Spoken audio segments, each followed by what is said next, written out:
Évidemment, les ministres des Finances ces temps-ci sont très occupés et suivent de très près ce qui se passe au Proche-Orient.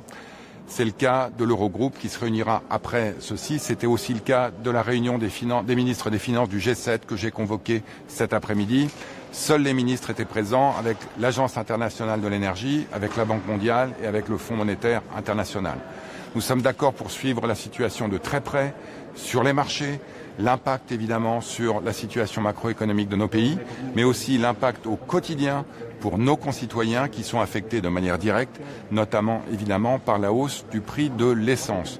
Nous allons suivre les choses de près, nous sommes prêts à prendre toutes les mesures nécessaires, y compris en puisant dans les réserves de stock stratégiques de manière à stabiliser les marchés.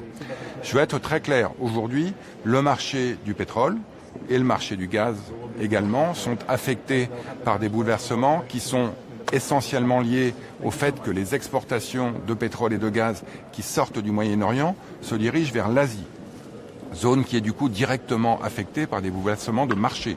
Aujourd'hui, il n'y a aucun problème d'approvisionnement de pétrole ni de gaz, que ce soit en Europe ou aux États-Unis. Pour autant, nous allons regarder de près la manière dont nous pouvons stabiliser l'ensemble des flux, l'ensemble du marché, et je le répète, en étudiant toutes les mesures, y compris pourquoi pas la libération des stocks stratégiques.